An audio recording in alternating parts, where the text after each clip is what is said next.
Ladies and gentlemen, welcome to this evening's discussion. Some of you may be thinking it's London and Brexit, Brexit, Brexit, Brexit. In the UK, I guess at the moment we're talking of nothing else, it seems, than Brexit. This evening's discussion takes a different angle, and that is to consider the implications of Brexit for, in particular, Greece and Cyprus.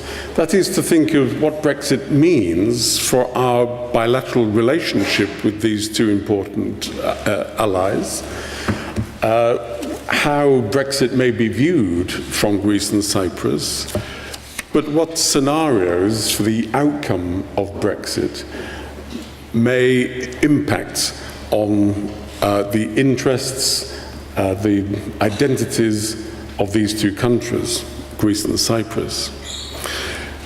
This evening, we have a panel well able to guide us in these discussions. I'm going to introduce them in a moment, but I should emphasize that the initiative for this evening also has a distinctive character. Tonight's discussion is part of a program at the London School of Economics entitled Generation Brexit. And Generation Brexit is a program that links young people in many different European countries. I think indeed in all of the EU 27 countries. An initiative started here at the LSE, but something which links young Europeans across the continent, thinking, expressing views, opinions about what Brexit might mean. So this evening's discussion will also be podcast and available for downloading in a few days' time. In fact, our speakers might wish to bear that in mind. It will be podcast for later viewing. In collaboration with Generation Brexit, then the Hellenic Observatory at the LSE is pleased to host this special discussion. Now, of course, it seems that Brexit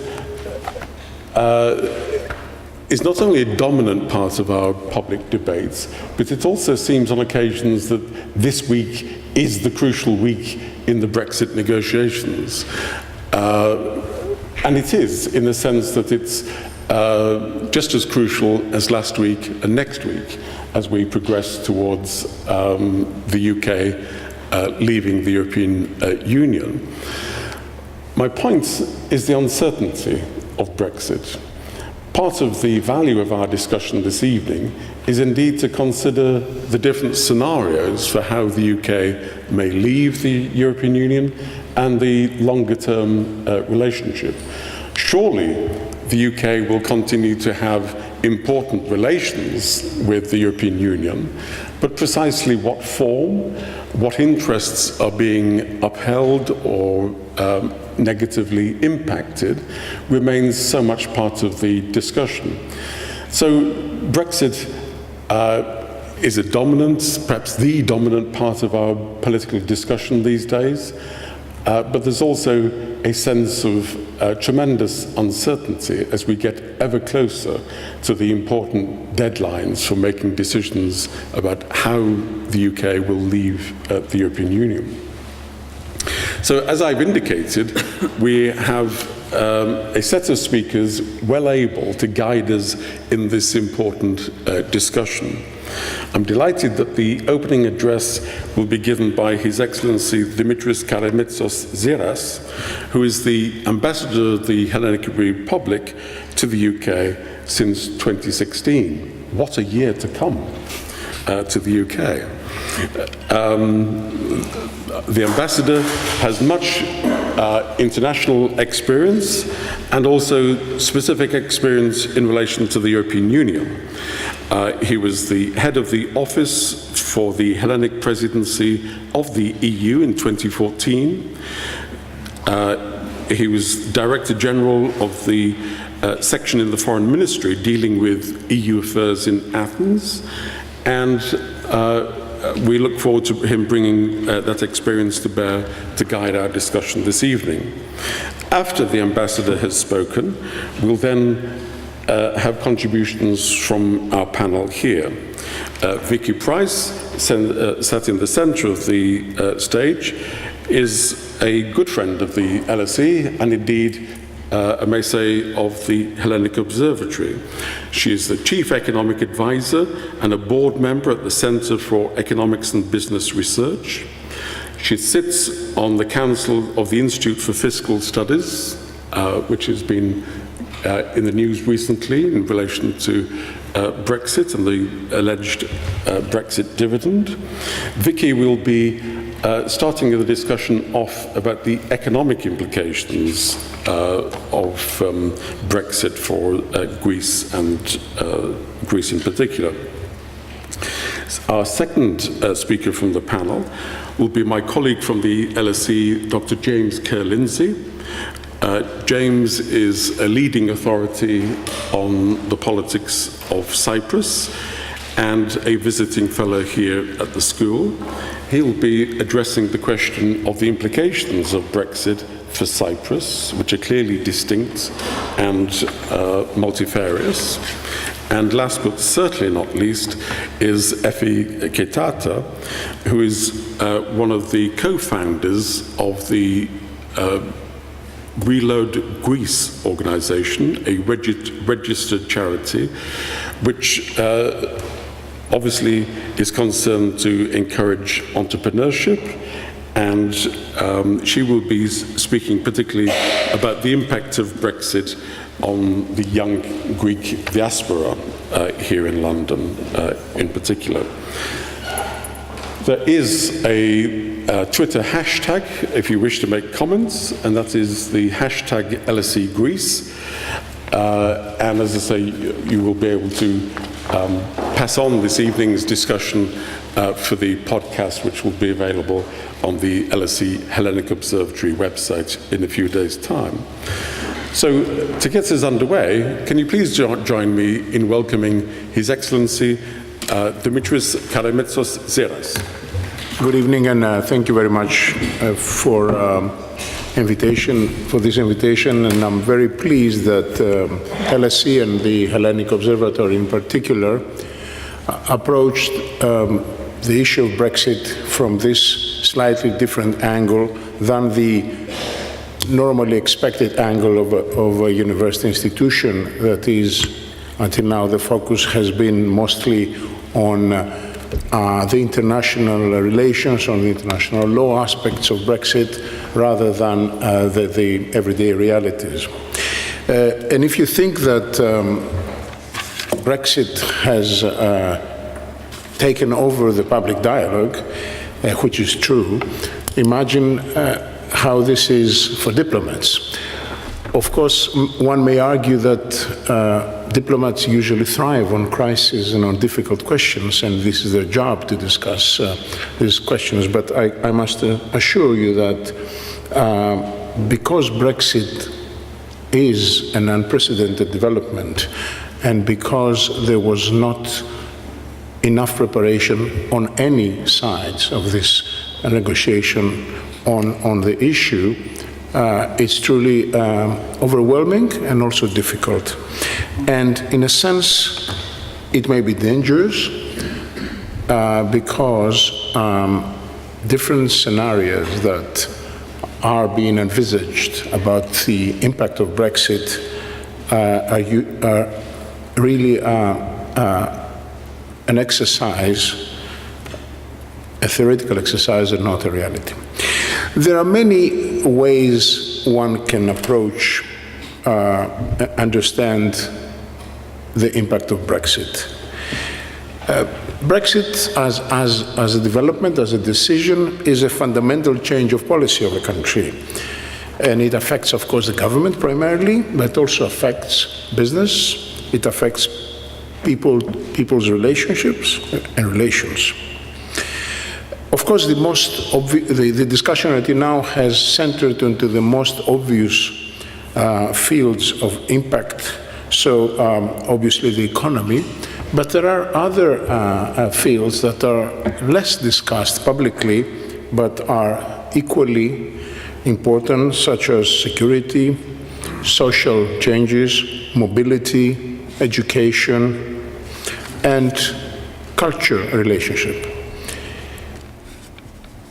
The question there is, these relations until now have been framed or have been driven through the EU policies in many fields, and one needs to know that what is stated as obvious, that the UK will remain linked to Europe, still is not obvious as a result, because one needs to know if the UK will have or maintain, will be committed to the same values that Europe, EU has now, or will have in the years to come in some of these fields.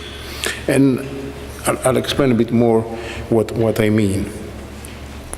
The other level of Brexit is the relations between UK with each one of the 27 other member states. This is very important for Greece. Greece has a historic and very deep relationship with the UK, which has manifested not only historically, but on the level of culture, exchanges, business, and every field you can imagine. So there again is a very important facet of Brexit. What will be the future relationship of the UK with each one of the countries, in this particular case with Greece, and of course, since we're discussing about Cyprus as well, with Cyprus.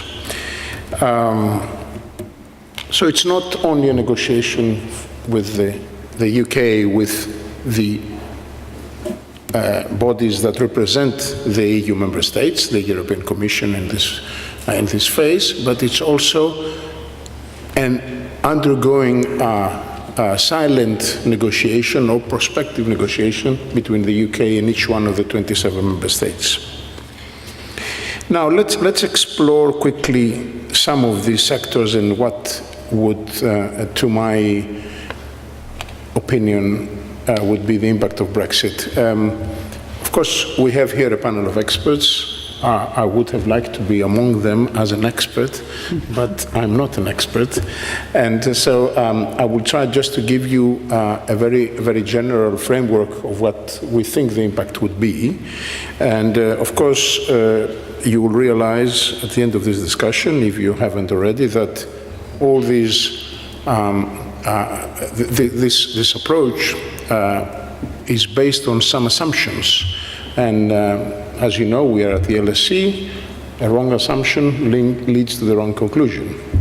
And the right assumption doesn't always lead to the right conclusion. So let's quickly go say a few words about the impact of Brexit to the Greek economy. The impact of Brexit to the economy is strongly associated with the type of exit.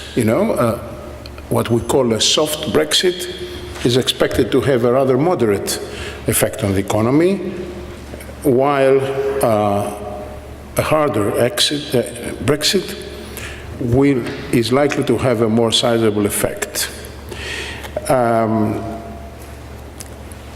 There are some models that have tried to calculate what this effect would be.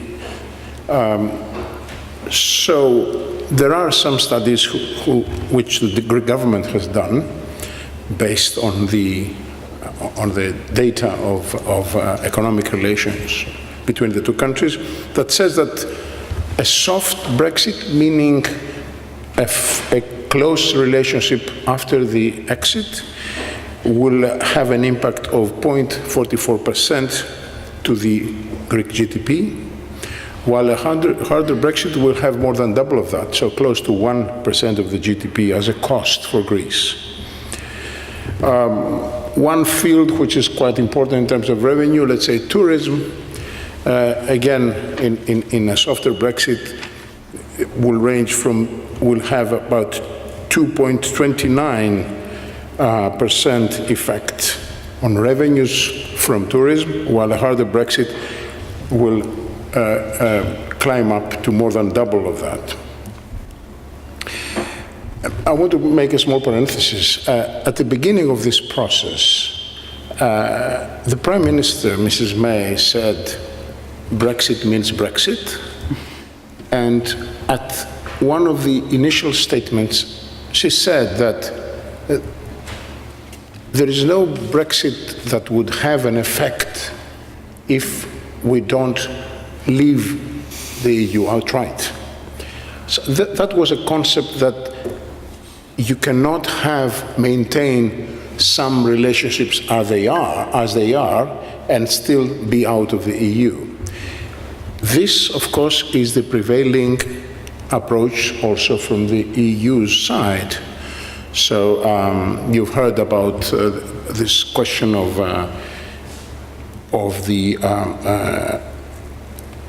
whether the basis of the EU's policy in terms of mobility of persons, of capital, of goods, can be separated and maintained.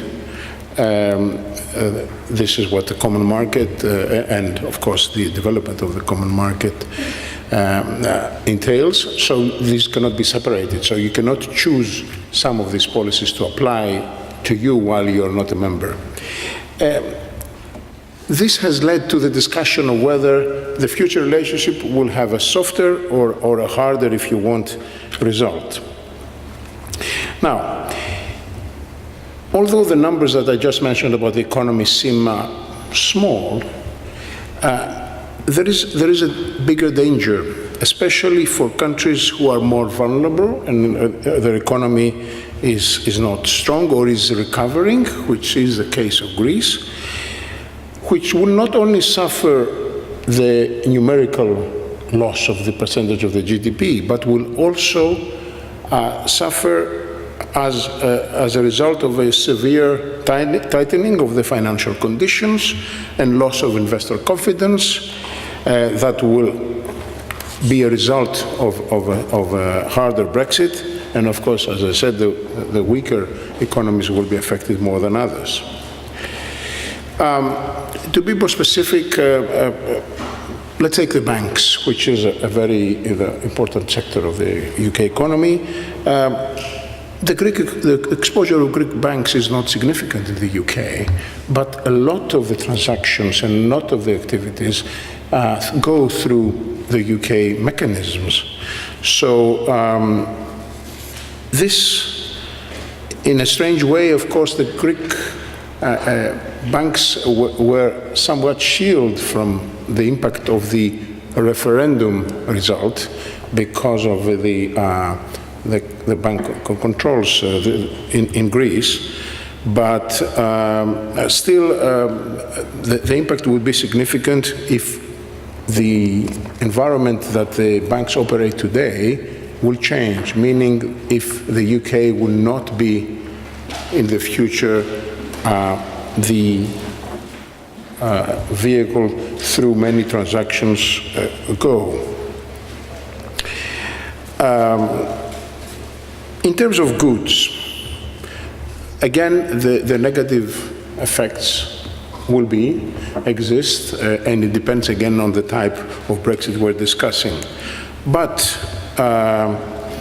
the other factor is that the weakening of the pound also has made European goods quite expensive in the UK. So we see a decline already there, and probably we will see a further decline if the customs relationship will not be, as it is hoped, a form of a close custom relationship, and it will be rather a totally alien relationship, that of the WTO. So there will be also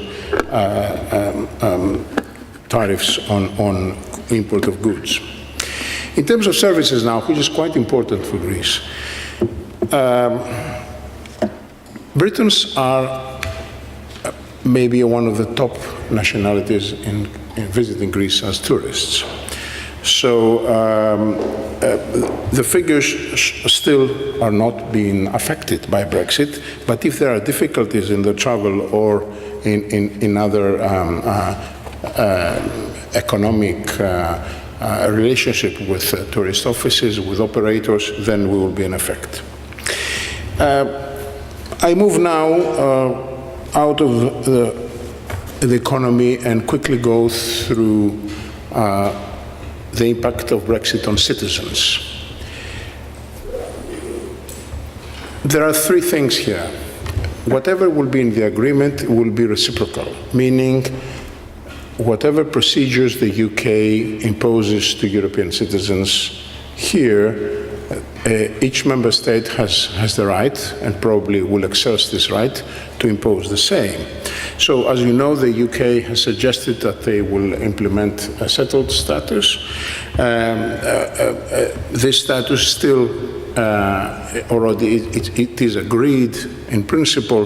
There are still details waiting to be finalized. The same applies to many of citizens' rights. So the question of rights of workers, the question of health, the question of professional qualifications, permits, all that still rely on the reciprocity of the agreement. And this really is still an unknown, although there is, as I said, initial agreement that this field of negotiations will be smooth. Still, the negotiation is not complete unless every facet is complete. The last point I wanted to touch about the impact, and I will close with this, is the field of security and defense in Europe.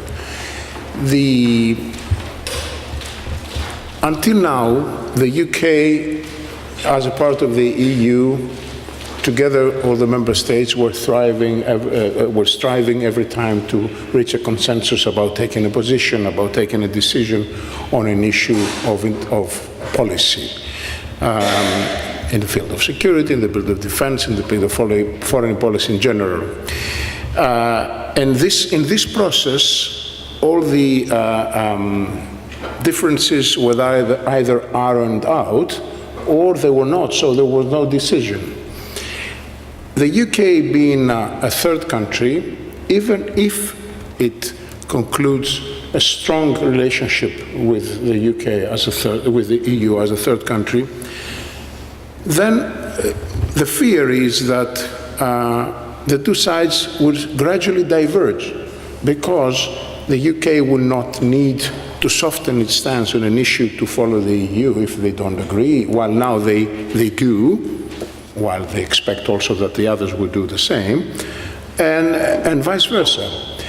So it's obvious that the two sides of this negotiation have one focus on several issues, about the security of Europe, about migration, about threats of new kind, like cyber or hybrid threats, but the details will not be discussed anymore among themselves, but only at a later stage when the EU has a policy, and then the UK will be eventually asked to join or not. So this is also a field that is quite critical. I think for obvious reasons this is not widely discussed in the public discussion, but still it is a great concern. What this leaves us now, I think that after the initial shock for every European member state, hearing that, first of all, the UK was considering either getting a different deal to remain in the EU or leaving. And I think that the effort that the Cameron government did to obtain a slightly improved cooperation in some fields that they had pointed out that was put to the referendum and was rejected. That shock was quite genuine for Greece, I must tell you. It was quite genuine for the reasons I said at the beginning of the long-standing historical but also current modern relationship, but also for the fact that the UK has been very instrumental in working with Greece in two fields where, ironically, the UK was not 100% involved into Europe. One is migration. The UK, as you know, is not a member of Schengen nor of Frontex, but it has been and still is very supportive of Greek efforts to counter migration.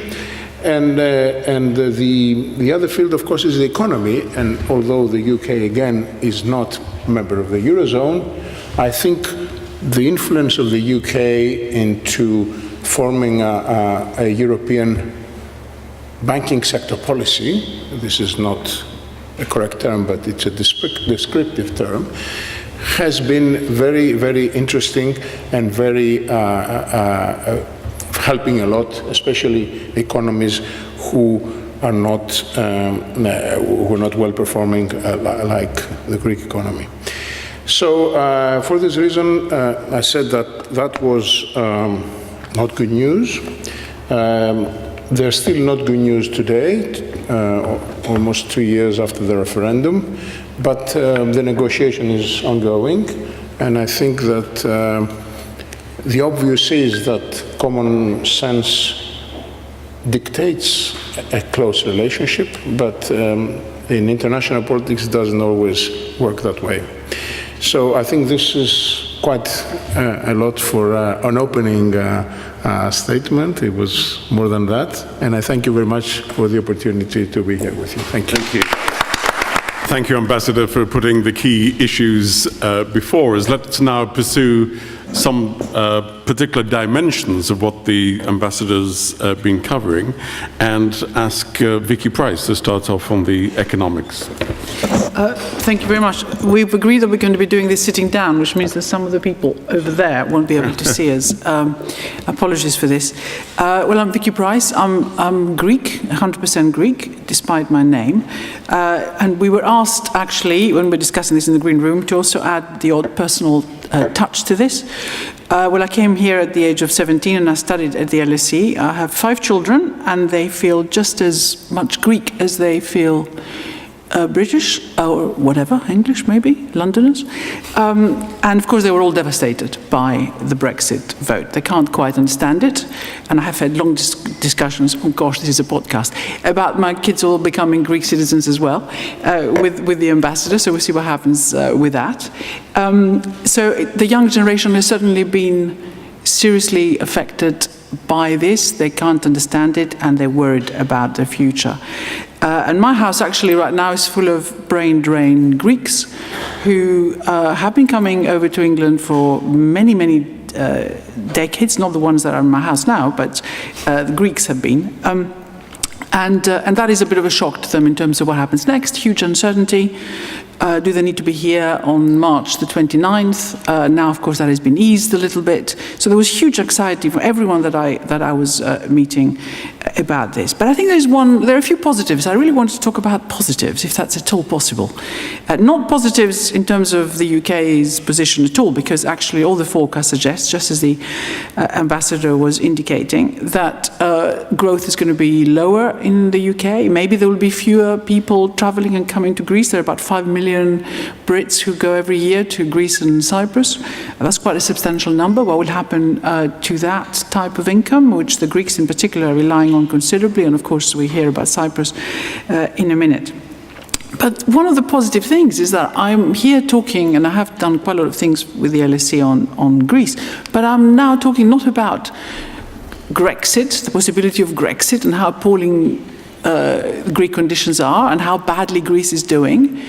But I'm talking about really the problems that the UK has and how those implications could be felt across. And it is at the time when the rest of Europe is in a bit of a mess. So again, one had to defend the Greek government and its position for some time.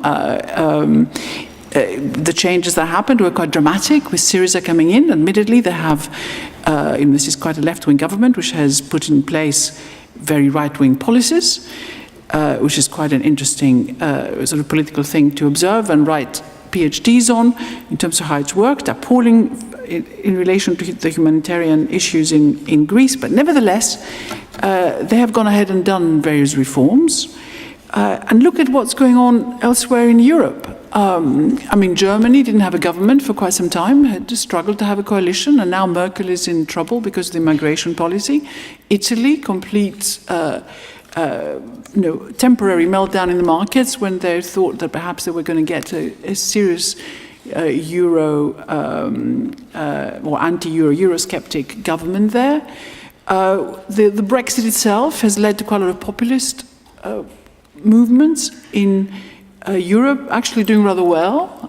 Look at Holland, for example. It's led to quite a lot of other countries deciding that they would be pretty difficult themselves, such as the Eastern European ones.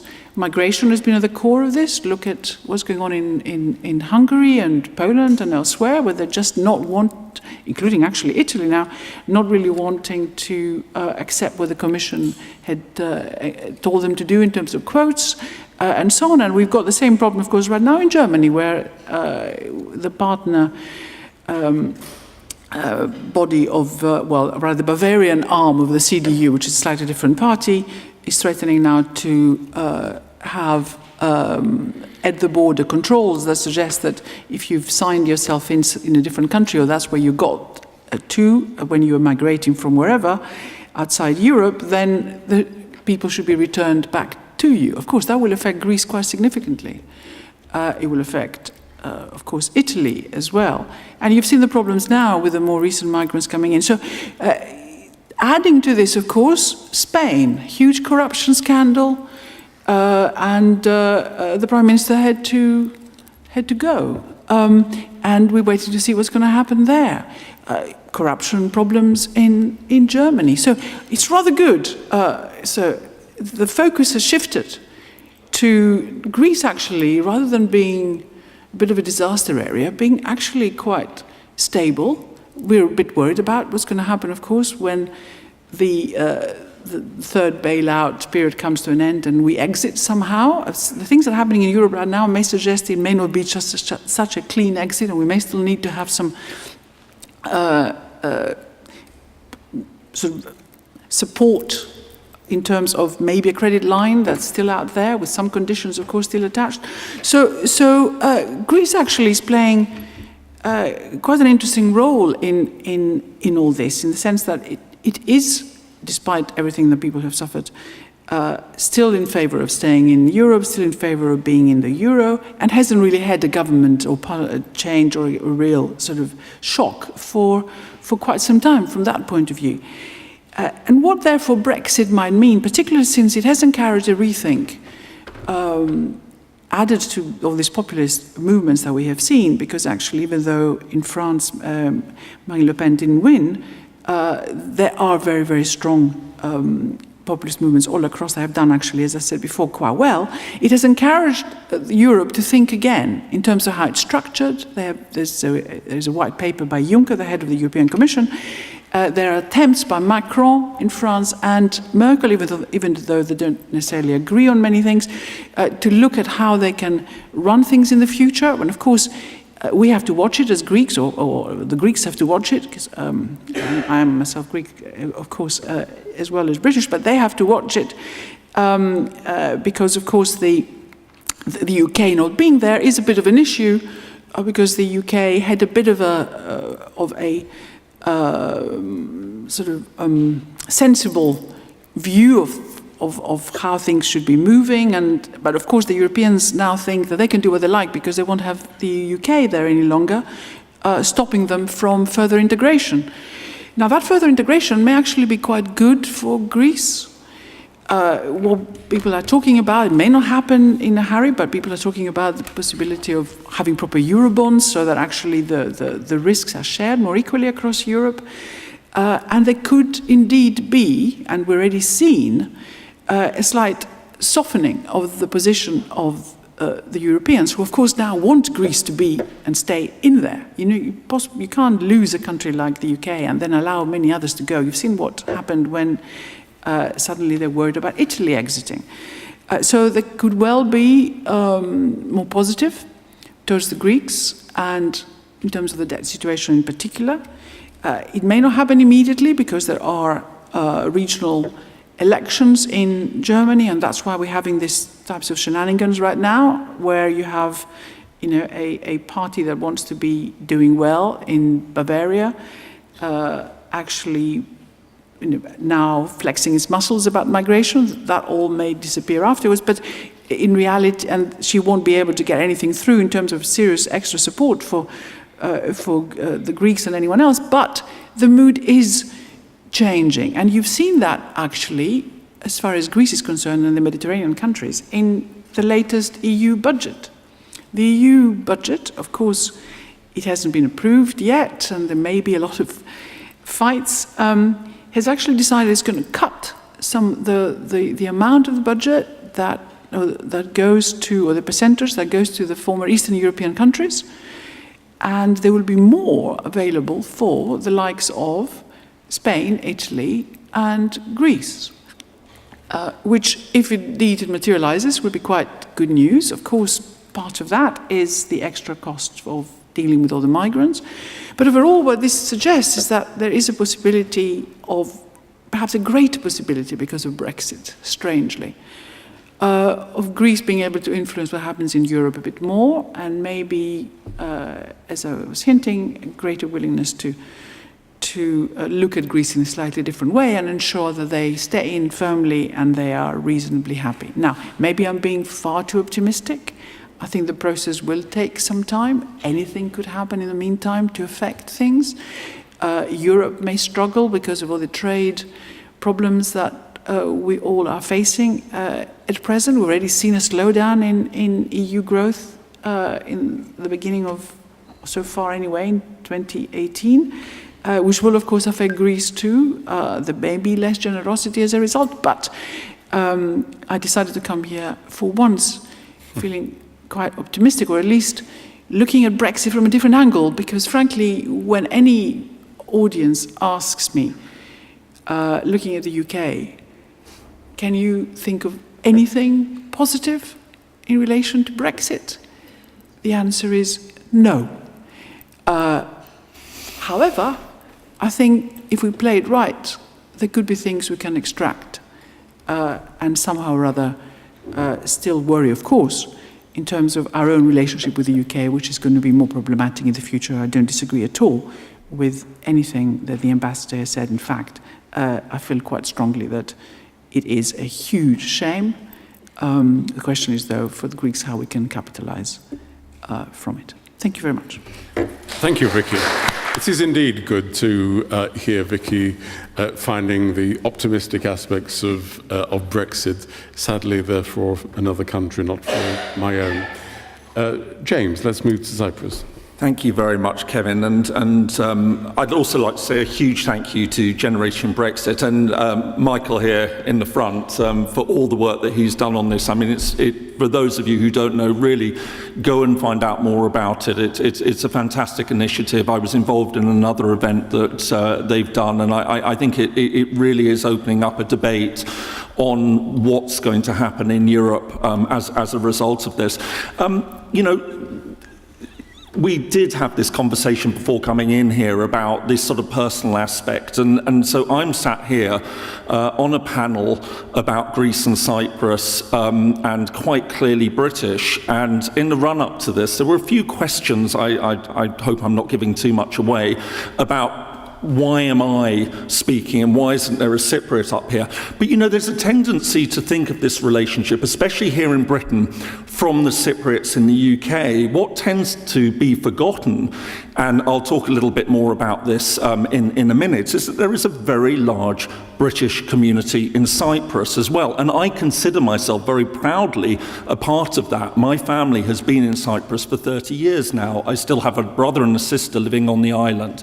This is something that is very, very personal to me as well. So, before anyone sort of thinks, I've got this distant academic British view of Cyprus, no, it means a lot more. So, perhaps bear that in mind, that this actually does run both ways, and it's obviously not just in Cyprus, but there are British communities living in all sorts of EU member states who are going to be profoundly affected by what's going to happen, or perhaps not happen, next year. I think the thing that I'd emphasise, and the ambassador had mentioned that, and it really is important to stress, is that the relationship that Greece has with Britain and the relationship Cyprus has with Britain are fundamentally different, and that's also, I think, reflected in the Brexit process. It's worth bearing in mind that whereas pretty much every other EU member state is taking part in these negotiations through the Commission, through Michel Barnier, there are 3 countries which have to open up their own bilateral discussions with the British government over Brexit. Now, of course, we've had all the attention that's been given to Ireland. The second one is Spain because of the question of Gibraltar, and the third one is Cyprus because, as many of you will be aware, that we actually have sovereign bases in Cyprus, and I'll come to that again in a minute. So in actual fact, Cyprus, for all sorts of reasons, falls into a very different category than most of the other 27 members of the European Union when it comes to talking about Brexit. What I'd like to do now is just really look at 4 different areas, and of course, these are huge areas. I can only just touch the surface of them, but just to lay out where I see things going in certain ways. Now, the first, and I think the most important, certainly for me and for many of us in this room, is what this means at a population level. What does it mean for Cypriots living here in Britain, and what does it mean for the British living in Cyprus? And I think it's actually sort of worth giving some sort of background as to how large those communities are in sort of absolute and relative terms.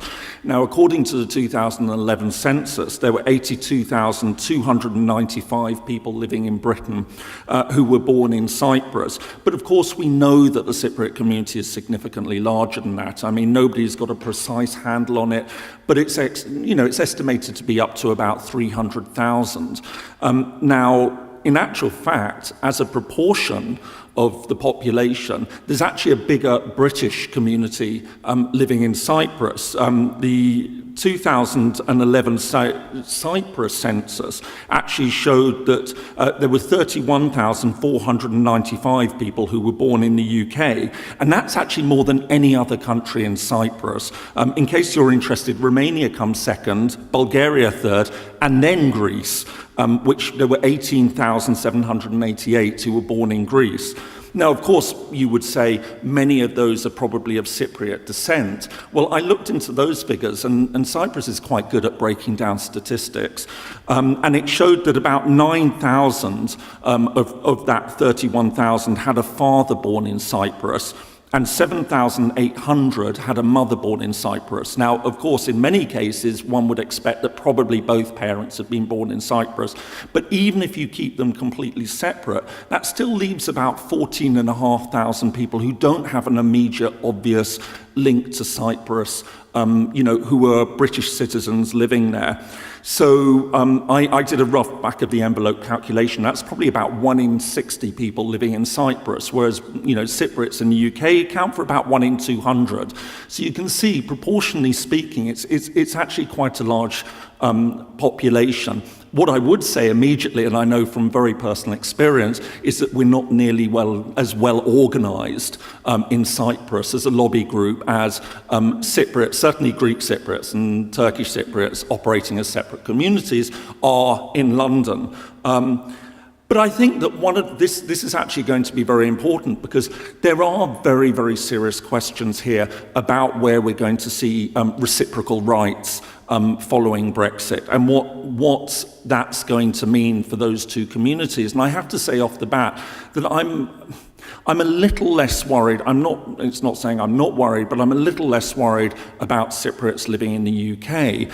For one clear reason, Cyprus is a member of the Commonwealth, and Britain, for whatever reason, whether it's realistic or not, tends to regard the Commonwealth in a different way. For many of you, who are from Cyprus, you'll know that you get to vote in all the elections at the moment, whereas Greek citizens sitting in this room may vote in local elections, European elections, but obviously don't have a vote in general elections. And that actually puts Cypriots living in Britain in a very interesting position because, of course, they could vote in the European referendum as Commonwealth citizens, whereas Greek citizens had no right to take part in a vote which obviously was going to fundamentally affect their future.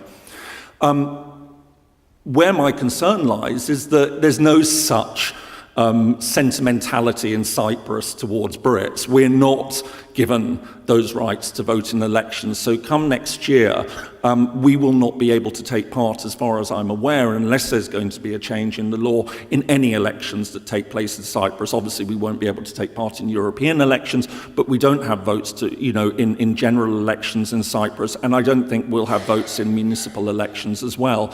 So that actually is obviously a very grave cause for concern, I think.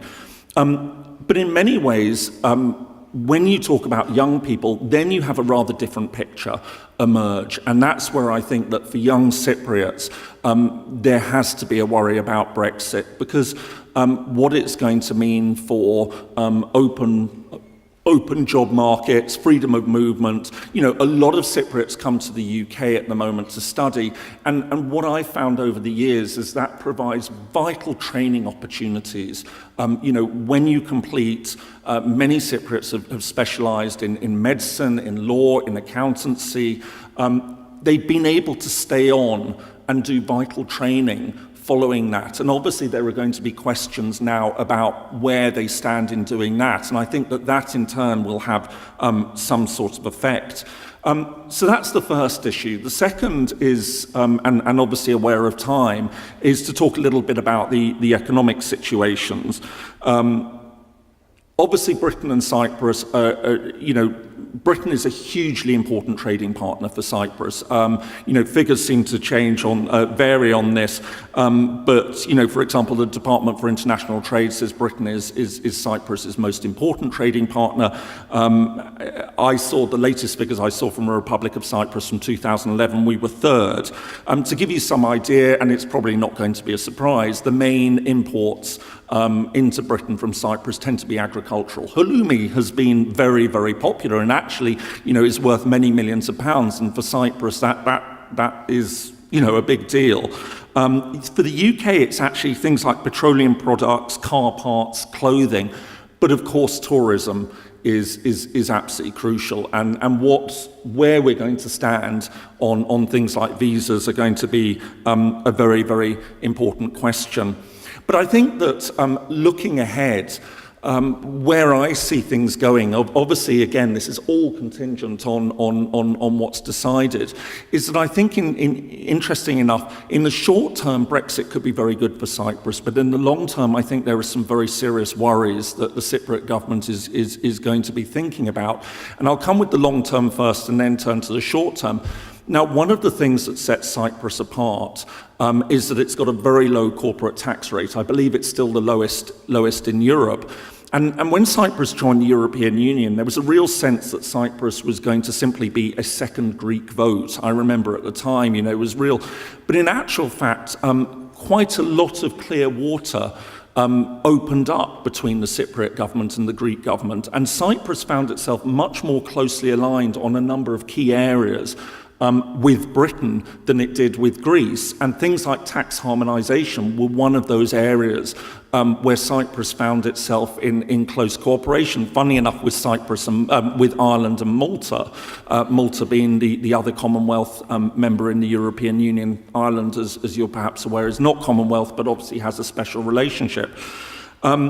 And so one of the first things that I remember reading after the Brexit vote that was an emergency meeting between the foreign ministers of Ireland, Malta and Cyprus, precisely to discuss the economic aspects and what this was going to mean, because suddenly, removing Britain from the equation, Ireland, Cyprus and Malta are all fairly small states in the European Union, so they will be worrying about this. But in the short term, I think that this could be very beneficial for Cyprus because, as many of you will be aware, Cyprus operates under a business environment which is very good for British companies. English is widely spoken. Company law is essentially based on English law. A lot of lawyers, accountants have been trained in Britain. They understand the system here. And I think, I'm sure many of us who have any links at all with the commercial world, we're all hearing how British companies are thinking of setting up elsewhere in the European Union, and I think Cyprus is the sort of place which could be very, very beneficial for a lot of British companies that might be thinking of setting up elsewhere in the European Union. So I think that that's going to be an interesting aspect to watch. The final 2 points, and I'll skirt over these quite quickly and maybe return to them in questions and answer. Of course, one of the big issues is going to be about the bases. This is actually an enormously complicated question. For anyone who might not be aware, Britain still retains 99 square miles of sovereign territory in Cyprus. It's a very contentious issue. Leaving aside the security question and how Britain and Cyprus will cooperate when Britain's not in the European Union, because of course Cyprus isn't in NATO, which would have given another area to cooperate and have dialogue. So they're going to have to improve that bilateral defence relationship. There's been a lot of work in that direction in recent years, and I think that that's going to become actually much more important. But then you actually have to drill down to very technocratic issues to do with things like, so 99 square miles of British bases, actually a large proportion of that is farmland. So you now have to start dealing with things like phytosanitary certification. You have to start thinking, how agricultural payments will be managed. It becomes quite technical. And obviously there's areas that were in Cyprus' accession to European Union, which had to be handled in a separate protocol in order to manage that relationship with the bases. So this is something that is going to be a very, very problematic issue. And technical issue that Britain and Cyprus are going to have to address. And last of all, and I know I would be completely remiss if I didn't talk about it, is the Cyprus problem. Now, I'd love to say that, it's going to, but I've really been trying to think about how this is going to change things. And it's actually a rather odd situation, if I can speak very frankly, that Britain's going to find itself. It will not be able to afford to annoy Cyprus. Frankly speaking. It's not in a position to afford to annoy any EU member at the moment. So, I don't think we're going to suddenly see Britain changing its position. But it's also looking for new trading partners, and we've seen a developing relationship between Britain and Turkey. President, I was about to say Prime Minister, but President for life, Erdogan, who was here in London recently, it's quite clear that Britain is trying to build that relationship. So it's going to have to take this equidistant. On a final note, I think the big losers are likely to be the Turkish Cypriots. And I remember shortly after the referendum, one Turkish Cypriot saying to me how excited they were because global Britain meant that it was going to open up its trade. And obviously Northern Cyprus was waiting for them. And I remember having to sort of let them down as gently as I could and said, listen, Britain just cannot, in the best will in the world, afford to alienate the Republic of Cyprus. So if you think you're going to be signing any trade deals with Britain or there's going to be any change, that I can say with absolute certainty isn't going to happen. Thank you. First of all, thank you very much to the Hellenic Observatory and to Generation Brexit for inviting me, Kevin and Michael. Thank you so much for having me here this evening. I run an organization which is called Reload Greece, and for the past few years we have been building bridges between Greece and the UK, and most recently between other European countries. We're a UK-registered charity which through its programs has educated more than 4,000 young people in Greece and the UK on how to start businesses that have a social and economic impact in their home country. So I hope to give you a feeling of what these people within our community are feeling and how Brexit is really affecting them. So first of all, as everyone knows, we really don't know what Brexit means. It's quite uncertain, so practically we really don't know how to define what the impact will be to our community, but what we do know is how it's affecting people's perception of what it may mean and how both Greeks living in Greece perceive it and what Greeks living in the UK believe it means to them. So, first of all, undoubtedly, the UK has always been a destination for Greeks to study and to work here. And in fact, a big portion of people who left Greece since the crisis started have come to live in the UK in search of better opportunities here.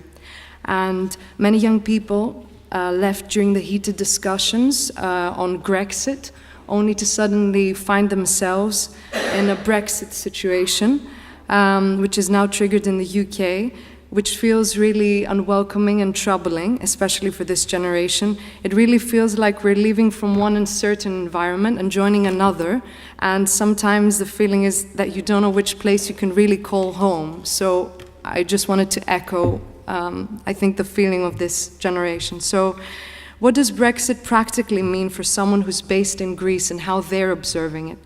The feeling that I get is quite mixed. On the one hand, you have young people in Greece who see Brexit and this transition period of the next few years of uncertainty as an opportunity and as an urgency to really come to the UK as fast as possible. And a recent experience I had, which was quite shocking, in January when I was traveling from Greece to the UK. On the airplane, there was a young kid around 17, 18 years old. His mom told him, get to the UK as fast as possible. Here's your passport, here's some money, go find your uncle and try to make it there. So in our generation, I don't think we've ever felt this kind of urgency to make it out from nothing in a different country. And I feel like there's a lot of people who have tried to make it here as fast as possible to make sure that they can start their career in the UK. That's on the one hand. On the other hand, when you ask young entrepreneurs in Greece how they observe and how they feel and what they feel Brexit will mean, is their approach is quite different. They fear that Brexit is actually bad because as an entrepreneur what you want is two things. The one is you want to build a business that has international appeal. So they're thinking Brexit, what is the relationship the UK will have with other countries? If I decide to have a base in the UK, what will that mean if I want to sell my products and services elsewhere? And so they're seeing that in a negative way. Why not start in France, in Germany, in Estonia, in another country? And the other that they're feeling is they're feeling like the culture is unfriendly because they're perceiving Brexit only from the media and they're seeing only the negative effects and they're seeing a culture that is not welcoming Greek people. So they're feeling like if I am to select a place to go and start my business, why do it in a culture and in a country that is now leaving? So to them, it's something different. So it's mixed for people who are living in Greece. What Brexit practically means to someone who's living in the UK, interestingly, if you ask members of our community and young entrepreneurs, and from the feedback I've gathered from them over the past few years, is that they don't seem like they're in a huge concern. I think they're living in this bubble that everything will be fine, and so far as the landscape is clear for them, so long as there is investors who are investing in their businesses, so long as the government still keeps all the SEIS and EIS status that is helping them run their businesses, so long as they have educational programs and activities that they can take part in, it should be fine. And if you look at the UK landscape, it's really helping young entrepreneurs start their businesses. Only last year, I think around 85 accelerator programs were launched to support young entrepreneurs. So if these don't change in the short term, I don't think that the effect will be huge. Coupled with the fact that the UK has exceptional academic institutions, and if you look at the facts, there's more young people who are seeking employment and to start their career here in the UK, so these numbers haven't dropped, tapping into the exceptional academic opportunities that exist. And in fact, it has become a destination for software developers. And in fact, London has a developer population of 250,000 people, are coders and developers here. So if you want to start your business, it's definitely a place where you can go. And they see this as an opportunity. Also, the fact that Google, Amazon, and Facebook, these huge tech giants, have opened office here and are hiring people, presents a good opportunity for people who are here. So in the short term, I think the feeling is that things are fine for those who live in the UK, and especially if there's a softer Brexit implemented, and the trade relationships of the UK are not affected, then it should be fine. And in fact, speaking as Reload Greece, we have seen an increase in the interest in our programs that run in the UK. Our recent accelerator program, which is taking place in June in a few weeks' time, we had a 45% increase in the applications that we received from young entrepreneurs coming from Greece and internationally. So in the short term, we're not seeing any effect so far. However, as you mentioned, in the long term, if this period of uncertainty continues to prevail and this period of uncertainty is prolonged, I fear that there will be an effect and people will start considering other places to start their businesses and even locate. And in fact, based on a survey that Deloitte did last year, around 40% of EU workers consider leaving the UK in the next 5 years, and they're looking at other countries to start their careers and continue their careers there, and are looking at other attractive destinations in the next few years. So in the interim, what happens in the interim phase, I think we're trying to adapt, all of us, our strategies and what we're doing, and we're taking measures in order to make sure that we survive in this period of uncertainty. And already, we as Reload Greece, and I think a lot of other individuals and companies are taking their own measures. We as Reload, already it was in our strategy to expand in other European countries, but we've accelerated this expansion. Already last year we went to Munich, and next year we're going to Munich, Berlin, and other countries apart from Germany, considering Denmark and the Netherlands to expand their operations. So I think other organizations and individuals as well are looking to expand their efforts in other countries as a response in the interim. And we will continue as Reload no matter where we are or what we do, whether it's a Brexit situation, to survive in this uncertain circumstance, because as entrepreneurs, we have to continue to thrive even in situations of uncertainty, and this is what we're trying to do. Thank you. Well, thank you very much indeed to each of our speakers. There is opportunity now for discussion and questions and answers. So if you'd like to start us off with a discussion, simply put up your hand, say who you are, and ask your question. Whilst you're formulating your thoughts, let me perhaps start off with both Vicky and James. There's a consistent theme that our loss is your gain. And I just wonder, I wouldn't attempt to make a counter-argument to an economist, but of course those who support Brexit see Brexit as being a means to make the UK economy more competitive, more open, more flexible, etc.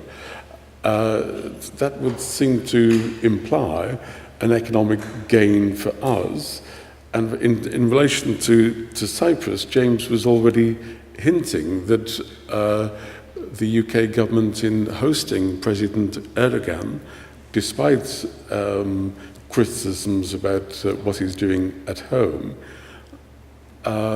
would seem to suggest that the UK may see a continuing advantage in being friendly to Turkey rather than to the Republic of Cyprus. Effie seemed to give a more balanced view, as it were, that London may lose from young people not deciding to establish their businesses or pursue entrepreneurship here. And indeed, in terms of the questions of fees, the LSE, like any British university, is very concerned about the future of student fees that may be charged. To remind you, it is at the undergraduate level where the UK government sets our fees. We are heavily regulated in that respect. At the postgraduate level, we are largely left to our autonomous choices. We can set the fees we wish. We operate as a market institution. But part of the logic of Brexit is to treat the rest of the world the same. In other words, to charge the same fees at universities for EU students as we do to the rest of the world. So I just wonder whether this theme of our loss is your gain is quite as clear across the board. James introduced a separation between the short term and the long term. Perhaps putting it together, doesn't the picture have to be more nuanced? Vicky, do you want to begin? I mean, you're absolutely right to raise these points. Just a few thoughts. I mean, first of all, anything that makes trade with your closest partners, which is the EU, where we sell 45% of our goods and services from the UK, anything that makes that harder is bound to be negative for the economy. And the interesting thing is that it's already been negative for the economy because investors have not been investing, and we've seen a huge slowdown in growth. So that, of course, has considerable implications in terms of productivity growth and so on for the future. Nobody's been investing, and therefore productivity has actually started falling again. And in terms of people's willingness to come here, and it's interesting what Effie is saying, actually the migration numbers have come down. There's been a serious slowdown in migration from the EU, particularly from the richer countries. There's still more Bulgarians and Romanians coming, but everything else seems to have really seriously slowed down. And at the same time, foreign direct investment into the UK, there was a 90% fall in capital flows into the UK last year. Of course, there was a general reduction in flows to the OECD, but the biggest losers were the US, where it was a huge fall because of Trump and the uncertainty that he created, and the UK because of Brexit. So there are very few sort of positive things from the UK side that I can think of. And of course, anyone who deals with the UK, so just thinking again about the opportunities, I think the ambassador mentioned that, it's going to be harder. Because obviously you just don't know how the goods and services are going to be moving around. I mean, Greece exports various things, what's going to happen then. Businesses that are here, which are Greek businesses, which are dealing with others, who knows what will happen? Who knows what will happen to the entrepreneurs who are trying to come together? Because we just don't know what the visa situation will be. My suspicion is that we're going to have, in the end, a trade agreement with no tariffs, possibly having some customs union stuff in the meantime, and that there will be hopefully some preferential treatments to the Europeans, which will ease a lot of the problems that we have. But think about students. You mentioned students. And university establishments that Effie also talked about. You know, from your own centre, I think, what is it, 50% or more than that who are Europeans who teach? 40% of the students at the 40% of the students at the LSE are EU non-UK. Right. The same percentage of faculty members at the LSE are EU non-UK. Right. Well, that's a serious problem if they decide to just perhaps not come in the future. And of course, you talked about the fees. It's true that masters, you can charge whatever you like, and there's a huge difference. So my niece, the same course at UCL would have cost her £8,500. For some reason, she decided to come here, which was nearly 20, where she just did her master's here. So I don't know quite how you do that, but anyway, you seem to have attracted her nevertheless. But until now, there is a big incentive to come here. And I was just thinking of the 17-year-old you found on the plane, because you can borrow it. You can borrow the money. So you're an EU citizen, you have exactly the same rights as a UK one. What's going to happen in the future to all these people who are coming to do undergraduate and now master's courses, because you can borrow up to £10,000 for those? So I think this is going to be actually quite an issue for the universities here, which I don't know the extent to which that's been sorted out. And maybe there will be an agreement on this, but I think that's a problem there. So that's Okay. stop it. Thank you. James? I look at both issues. I mean, we hear a lot about Britain being open to the rest of the world, but the fact of the matter is it's got to be just more than word. It's got to be done in spirit and deed. And I think the points that Vicky's just raised are absolutely true. I mean, you know, I've spoken to people who deal with recruitment to higher education, and frankly, they're saying that their sense is that the academics who are here, who are established, are planning on staying. And I know that from friends who are now talking about taking British citizenship, but it's completely dried up amongst young academics who would previously consider coming to Britain. This is just not a place they want to be. These are people who are well educated, have a spirit and a sense of being a European, and it's almost as though they're pushing back on Britain and saying, look, you don't feel yourself to be part of Europe. We don't want to be part of what you're doing. And I think that that's going to have a tremendously negative effect on what happens in British universities, because the brightest and the best coming from Europe, and you know, we obviously deal with the social sciences, but if you're looking at medical science, it's a huge impact that it's going to have. And British people often forget that, you know, we are front of the queue for many of the most innovative developments in medical science, because, you know, where you've got these top academics working, they then get to set up the trials. We're also sitting, you know, pulling out of the European Medicines Agency as well, which is going to make Britain less interesting for European medical scientists to be coming here. They're not going to get the grants. I mean, it really becomes a very, very dangerous situation, I think. I was in Ireland a month ago, and they obviously see this as fantastic, because they're hoping now to start clearing up, you know, getting more students who would have come to Britain in the past, want to go to an English language, a country where English is widely spoken, that universities teach in English, that can still apply for European Research Council money. And obviously the other country that immediately falls into that category would be Cyprus. And I think that it's going to be very, very interesting days potentially for Cyprus higher education.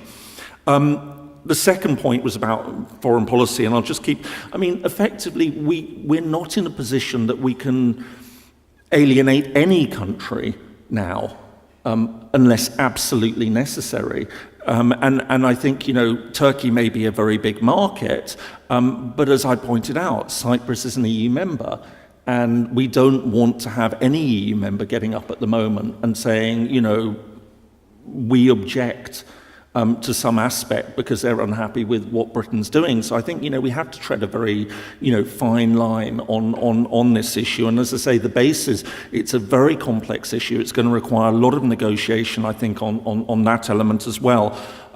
So yes, I think, you know, Britain obviously wants to maintain its relationship with Turkey and look at that as a trading partner. But I think there's also very, very strong reasons why it's not going to, you know, they're not going to, you know, that's not going to be done at Cyprus's expense. Just in one sentence, James, post-Brexit, when a deal is done and we have clarity about the future, why should the UK government prioritise sensitivity to a small EU member state as opposed to such a large economy as Turkey? Because anyone who's involved in negotiations knows that when you sign the deal, it's very rarely the end of the story. There's all sorts of things that have got to be dealt with afterwards. Things don't always work out as planned. You know, so we might, in the idea that we could possibly come up with some sort of agreement within the next couple of years, there's going to be disputes and things coming up for the next decade. So I think Cyprus is safe for the foreseeable future. Thank you. Effie? But it was on this question about the picture being more mixed and differences between the short and the long term. Mm-hmm. You had emphasised the mixed picture. I wonder if you'd like to say something a little bit more about the longer term rather than the short term uncertainty and gain or loss in that respect. Mm-hmm, for sure. In the long term, in terms of what this will mean for younger people living in the UK, I think probably they will consider other European countries to move to. If we have a hard Brexit, for sure they will consider going to other countries such as Germany, Estonia, potentially France, which is becoming a huge tech hub, and already they're thinking of having a second base there.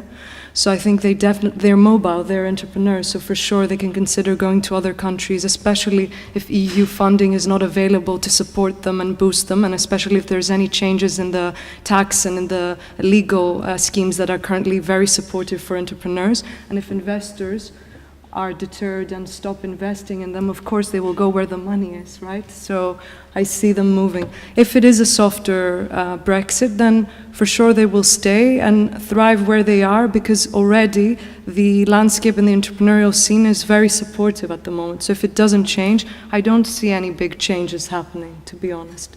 Thank you. Before, whether it is to the benefit of Greece or Cyprus to have a good or a bad deal, I put it more simply than it was put.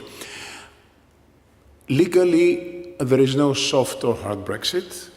Obviously, these are terms that are used to make the variable between a closer relationship and a looser relationship. Legally, what there is either you exit with a deal or you exit with no deal, meaning that the negotiations do not succeed, and then at the time that has been decided by the British Parliament, the UK finds itself a third country. It is obvious that it is to the benefit of both sides to have a deal, and then to have a deal that includes a closer than a more remote relationship, so a softer Brexit. And why it is obvious? It is because a harder Brexit will be to the detriment of both the UK and Europe. And another reason as well is that a closer relationship can help forge a future relationship between the two sides in the more distant future, when there will be an assessment of Brexit, and both sides will have concluded whether it was beneficial or not. And a closer deal will allow them to maybe come even closer, or to find other areas to include in this relationship. This is what I wanted to say, and I thank you. I thank the Ambassador for finding a point of optimism in this discussion. But indeed, can you please thank not only Generation Brexit for initiating this event, but our panelists and speakers this evening. Thank you very much.